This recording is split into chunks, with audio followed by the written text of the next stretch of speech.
Jacqueline, and I am back answering your questions.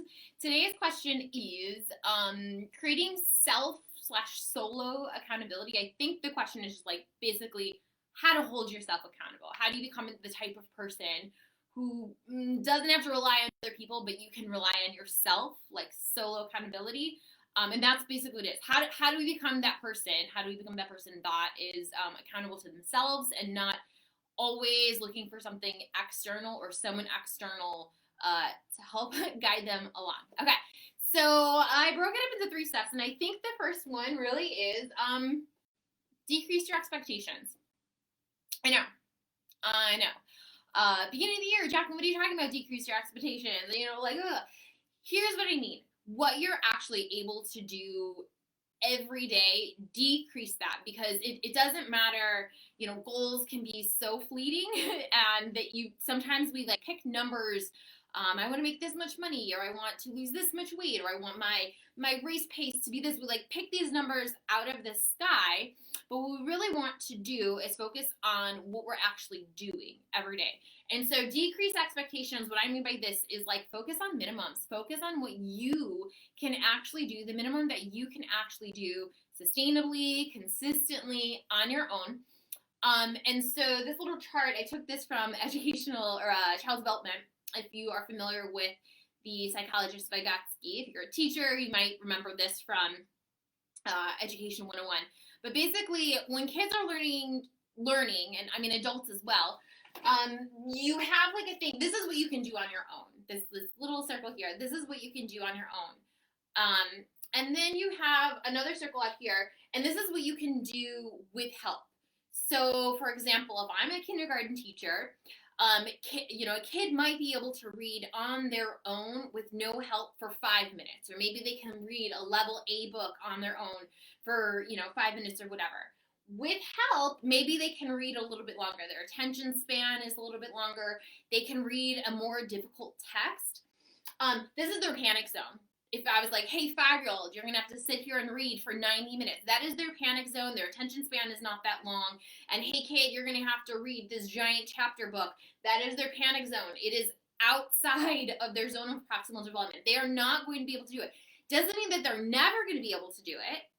It just means it's not what they're able to do right now. I think the goal is to move towards that, definitely. But I think that if we can take this idea and apply it to our lives as adults, we can start to create accountability. We can start to hold ourselves accountable. Stop expecting yourself to be able to do these big, giant things. Focus on the small things. So let me give some examples of this. When it comes to running, I know what I can do on my own. I can run probably a couple of miles.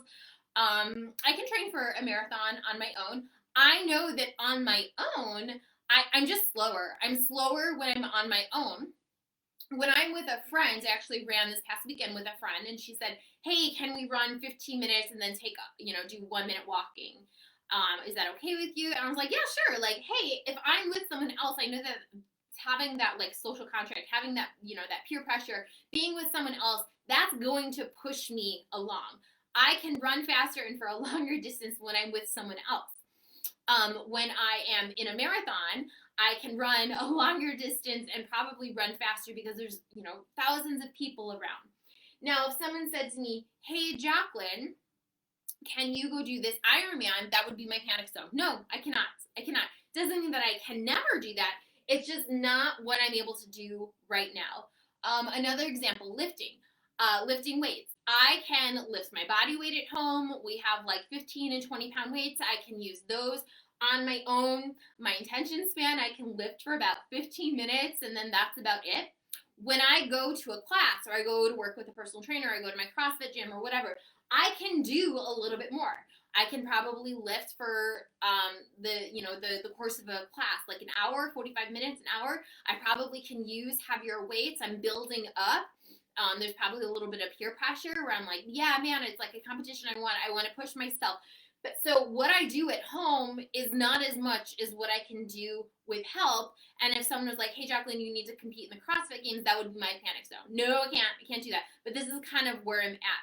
So my expectations for myself when I'm at home by myself lifting weights or running, my expectations are a lot lower than when I'm at a class. And then the last one, this video, creating this video. This is what I can create on my own.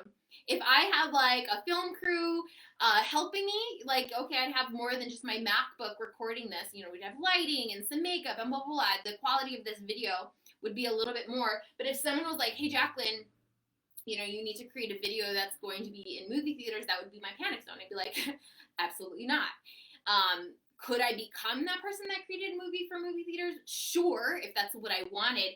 I could definitely move towards there, get the reps in, you know, get better at these things. But like right now, no, that's not my aspirational identity, which we're gonna get to next, of course. Can't go a video without talking about aspirational identity. So how do we start holding ourselves accountable? One, decrease your expectations, decrease what you expect yourself to do day to day. Two, write your aspirational identity. Write your aspirational identity, not just once, write it every day. Have that become a habit. Like every day you sit down in the morning and you write out, this is the person that I'm working on becoming. Here's some evidence that I'm being that person right now. One of the reasons that I'm showing up and recording one of these videos and these podcasts every day is my aspirational identity is I'm the type of person who joyfully and consistently shows up in their business.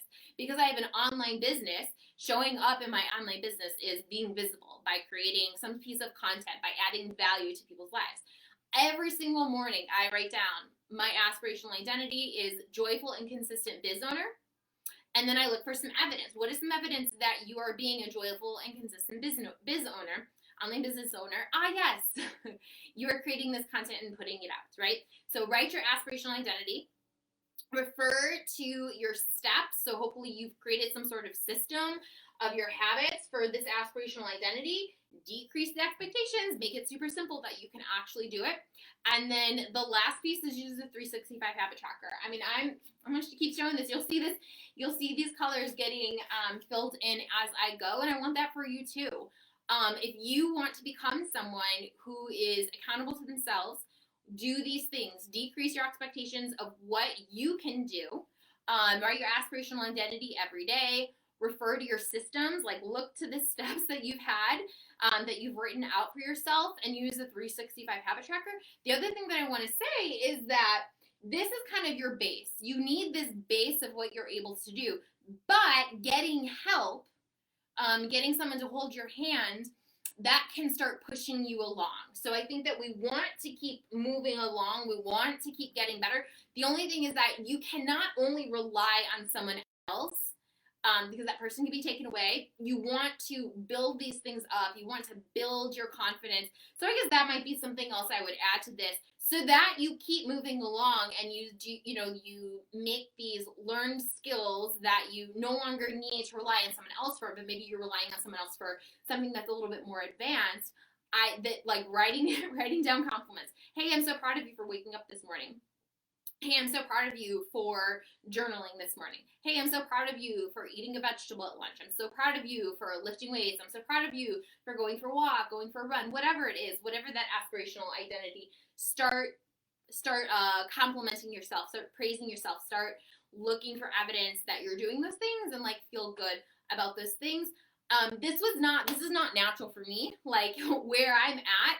If you were to tell me, I think I started my blog 5 or 6 years ago, and you said like, hey, this is what you're going to be doing now, there's no way that would have been my panic zone, 5 or 6 years ago. That sounds so scary.